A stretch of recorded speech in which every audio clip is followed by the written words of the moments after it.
Assalamualaikum warahmatullahi wabarakatuh. Perkenalkan, nama saya Yulia Wahyu Anggreni dari jurusan Psikologi Islam UIN Antasari, Banjarmasin.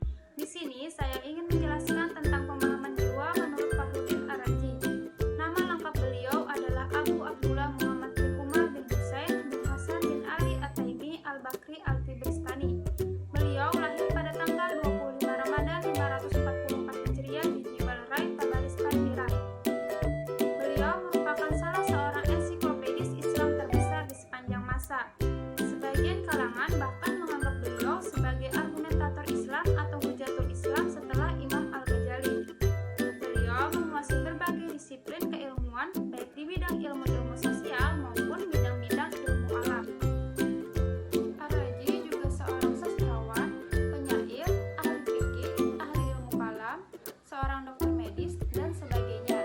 Ar-Razi mempunyai banyak buah tulisan, di antaranya yang membahas tentang jiwa adalah kitab Al-Nafs wa Al-Ruh wa Syarh wa Huma.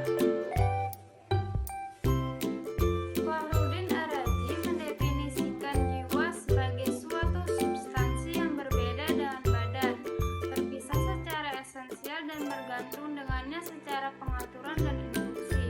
Kemudian mengenai masalah dari jiwa, Ar-Razi mendasarkan pendapatnya kepada Ibnu Sina bahwa manusia memiliki 3 daya, yaitu daya tumbuh-tumbuhan, daya hewani, dan daya insani.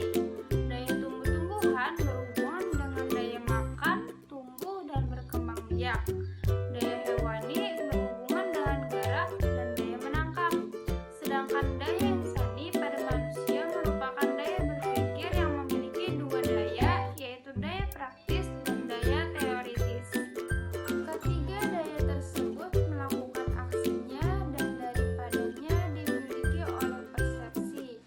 Ar-Razi mengatakan adanya proses persepsi dan kemunculan substansi-substansi jiwa seperti bagaimana anggota badan melakukan aksinya.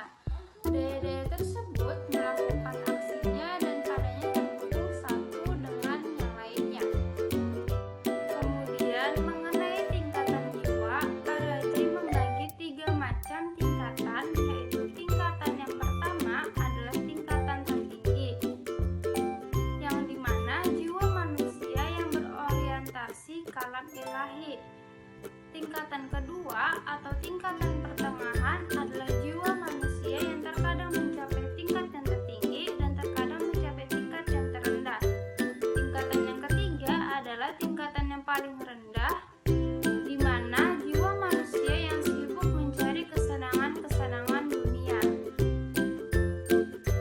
Mengenai kesatuan jiwa, Ar-Razi mengatakan bahwa seluruh persepsi dan aksi adalah milik substansi jiwa dan setiap anggota badan adalah alat jiwa yang sesuai dengan alatnya khusus, yaitu mata untuk melihat, telinga untuk mendengar, dan mulut untuk berbicara. Selanjutnya, ketenangan menurut Ar-Razi adalah tidak menghiraukan sesuatu yang tidak memberi manfaat, sehingga ketenangan yang teraktual dalam jiwa hanyalah nilai-nilai kebaikan dan sekaligus menjadi jati diri. Dan inilah yang dimaksud berakhlak dengan akhlak Tuhan. Yang kedua, yang dimaksud ketenangan jiwa adalah kondisi jiwa yang kokoh terhadap apapun. Kebaikan tidak membuatnya sombong dan keburukan tidak membuatnya sedih, cemas, apalagi gelisah.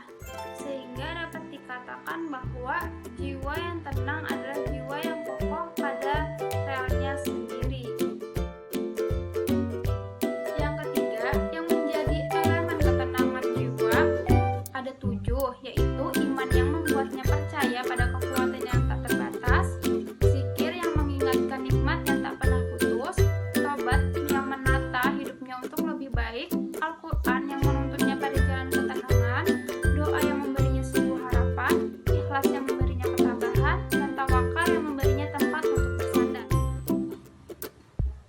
Dengan adanya pemahaman jiwa menurut Ar-Razi, maka dapat diambil beberapa hikmah terutama untuk para remaja saat ini.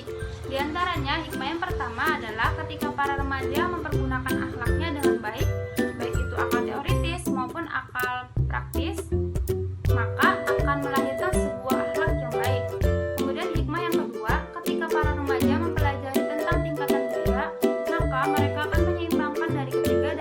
tersebut, sehingga akan terciptanya suatu akhlak yang tinggi.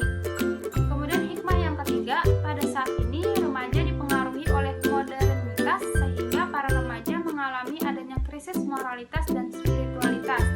Dengan adanya para remaja yang mempelajari tentang pemahaman jiwa, maka mereka akan mengetahui tingkatan jiwa. Ketika mereka ingin meningkatkan tingkatan jiwa tersebut, maka para remaja harus melakukan pembersihan diri. Baik, mungkin itu saja penjelasan saya mengenai Fakhrudin Ar-Razi. Terima kasih. Wassalamualaikum warahmatullahi wabarakatuh.